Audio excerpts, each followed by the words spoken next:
Our son was in a coma after a hit and run. The sound of her laughter cut through the hospital room like glass shattering. I sat beside my son's bed, listening to the slow, erratic beeping of the monitor, my fingers resting on his limp hand.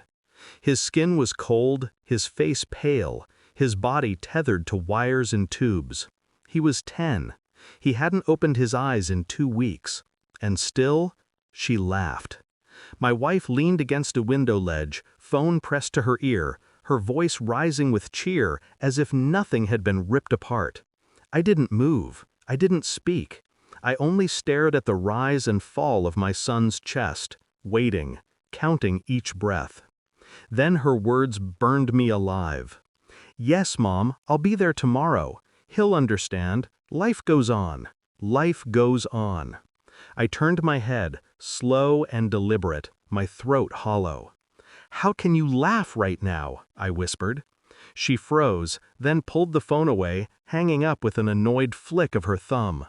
Her eyes met mine, cold, detached, as if I were the inconvenience. "You think the world stops because of this? I need air. I need life. I'm going to my boss's birthday bash." The words landed like blades. "If you walk out that door tonight," I said, my voice flat, controlled, "you are not welcome in this home again." She didn't flinch, didn't argue, just grabbed her coat and left. The echo of her heels in the hospital corridor followed me into my son's dreams. Morning arrived like a wound reopening. The nurse came in with a clipboard, checked vitals, left. Silence filled the room again. Then, against every expectation, his lips parted. His voice was weak, trembling, but clear enough to pierce the walls I'd built. "Daddy," I leaned in, my breath stuck in my throat. His eyes flickered open, hazy, searching.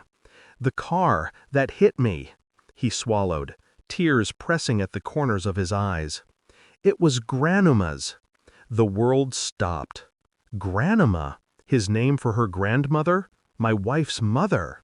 I pulled back, my hand trembling where it rested on his. My chest turned to stone, my breath shallow. Images spiraled, her laughter on the phone, the eagerness in her voice, the way she left without looking back. No denial surfaced. No rationalization came, just silence and the gnawing certainty that something ran deeper than a car accident.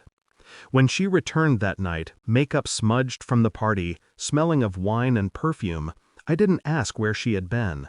I only watched her avoid her son's eyes, watched her slide into the chair beside him, whispering rehearsed words of comfort, her face stiff with guilt.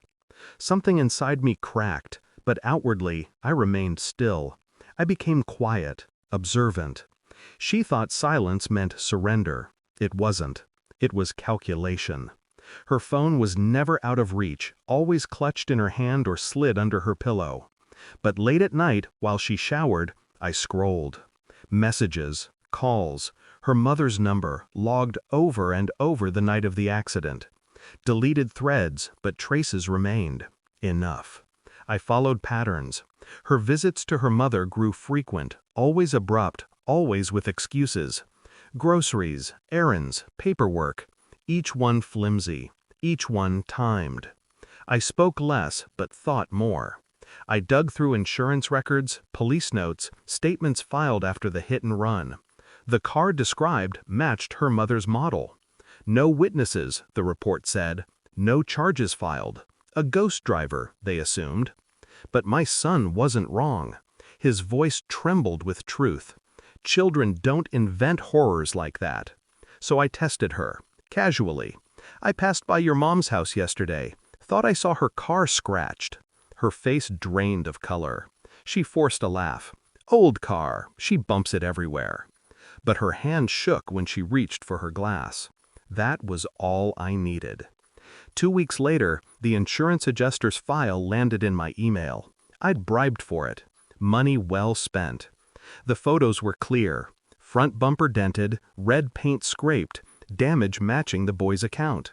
I printed the pictures, slid them into an envelope, and placed it on the kitchen table. Nothing more. No words. just evidence waiting in silence. She found it at midnight, her hair wet, robe hanging loose.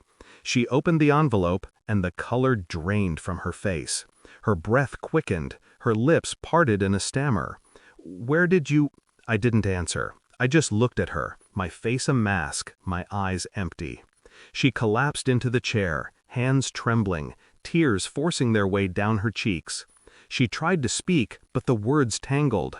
It wasn't her fault. She didn't see him. It was dark. She panicked.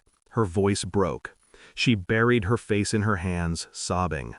But I stayed still. No rage, no comfort, only silence, the weight of truth pressing down like stone. Morning came. I dressed quietly, packed my son's bag. She watched from the doorway, her face swollen from crying, her hands shaking.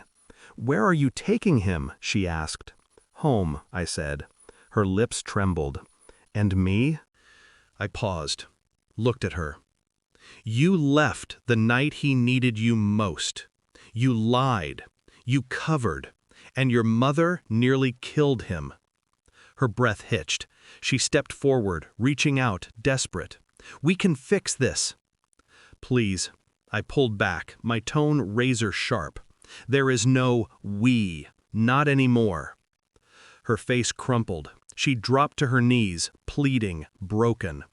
But I didn't stop. I walked past her, my son's small hand gripping mine, his steps unsteady but alive. Behind me, her sobs filled the house. Ahead, silence waited. Days passed. Then weeks. Lawyers became involved. The truth carved itself into official records. Insurance claims, police files reopened. Her mother's guilt cemented, her silence exposed. I didn't seek vengeance beyond that. The truth was enough. It destroyed them more efficiently than I ever could. At night, I sat by my son's bed, listening to his steady breathing, the sound no longer broken by machines.